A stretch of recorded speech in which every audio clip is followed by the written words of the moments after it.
इसका सारा कसूरवार उमर सरकार है, जो सत्ता से आने से पहले हमारे लोगों के साथ कमिटमेंट करती, वादा करती है कि हम लोग जब सत्ता में आएंगे डेली वेतन का इशू पहली कैबिनेट में सॉल्व करेंगे।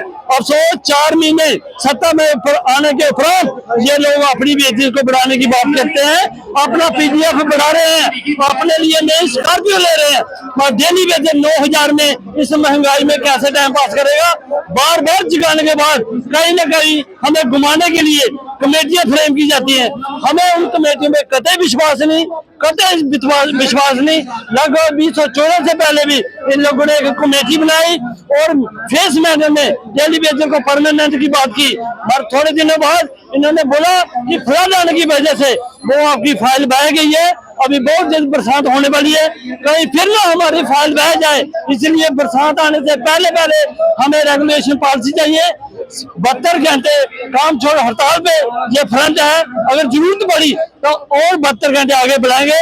मगर स्पष्ट मैसेज है, जब तक पॉलिसी नहीं तब तक घर पॉलिसी नहीं, अभी नहीं तो कभी नहीं। हमारा संघर्ष जारी है, जारी रहेगा। 3 साल से लगातार हम लोग स्ट्राइक पर हैं। कोविड के दौरान मेरे डेली वेजर भाई ने अपनी जान हथेली पे रख के डिपार्टमेंट को सेवा दी।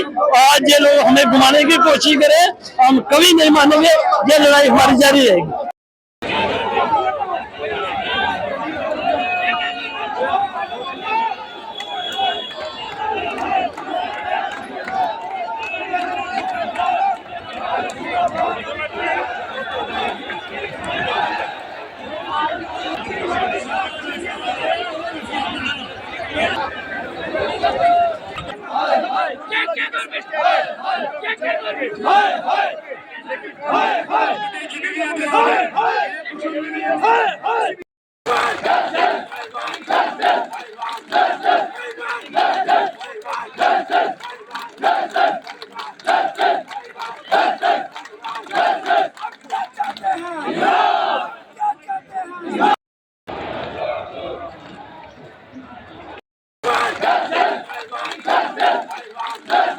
पिछले 3 साल से लगातार पीएचई का डेलीवरी सड़कों पे है और लगातार एजुकेशन चल रहा है। और जब भी मौजूदा सरकार 24 में इलेक्शन लड़ने वाली थी, उन्होंने डेलीवरी का मुद्दा बड़ा हाईलाइट किया और डेलीवरी से वोट ठगा। वोट ठगने के बाद जब 7 मार्च को जब बजट आया तो डेलीवरी को निराशा लगी, और 10 तारीख को जब डेलीवरी फिर सड़कों पे निकला तो लाठीचार्ज हुआ।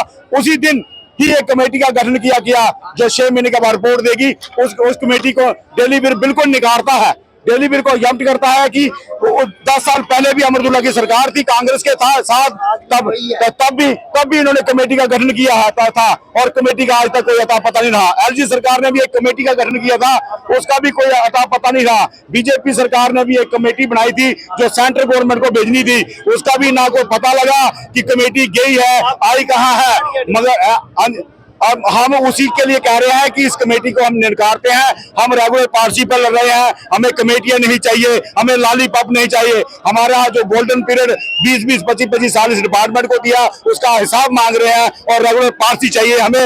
अगर कमेटी का बेड करवाना है तो ले ड्यूटी के मुताबिक हमें तनख्वाह दी जाए, 72 महीने का बकाया दिया जाए। जो साथी हमारा रिटायर जा रहा है उस रिटायरमेंट को रोका जाए और जाते वक्त उसको कुछ ना कुछ दिया जाए। कभी साथी हमारे डेथ हो गई है, उनके बच्चों को भी रिलीफ दी जाए। जय हिंद, जय भारत।